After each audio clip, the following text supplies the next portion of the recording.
for that.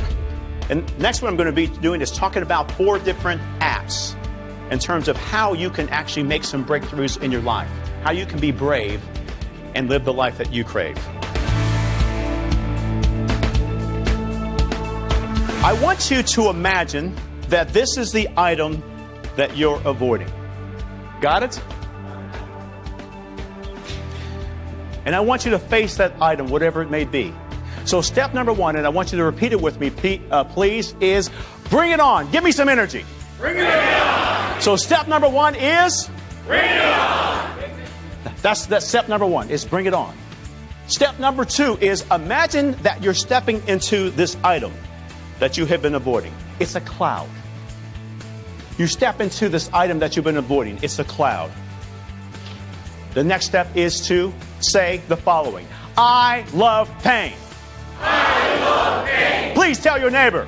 I love pain. So step number 1 is? Bring it on. Step number 2 is? I love pain. Step number 3 is imagine that this thing that you have dealt with, it actually kicks you out.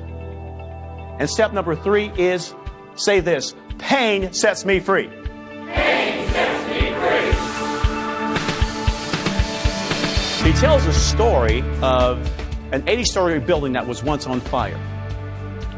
All the employees left the building right away except for one employee. She was dreadfully afraid of closed spaces. And for her, it was very, very frightening to actually walk down a stairwell. She would rather wait for her death, and that's what she did. She went underneath a desk, and she decided to wait for her death. The firefighters, they came in, and they said, ma'am, you've got to go. We've only got a couple of minutes. And she explained how claustrophobic she was. She says, I'm so scared, I'm so scared. And finally, the firefighter said, do it scared. And he took her, and he walked her down each flight. And every flight of the stairs, he said, do it scared. Do it scared. Do it scared. Do it scared. He said, what? Do it scared. Do it scared. And she made it all the way down to the lobby and eventually to safety. And that phrase, it echoed in her head, and it stayed with her. And it transformed her life. I'm scared out of my mind. But if it's okay with you, I'm going to do it scared. This is a gentleman by the name of Todd Seiler. And Todd says, he wrote a book entitled, Think Like a Genius. You don't have to be a genius to think like one. He says, a wall is a momentary disruption. He puts it this way. He made a drawing for me. He says, this is how I think. He says, when I encounter a wall or an obstacle, I say to myself, how can I go over it, around it, under it, or through it? But it's not going to stop me from getting to my goal. Ever feel stuck?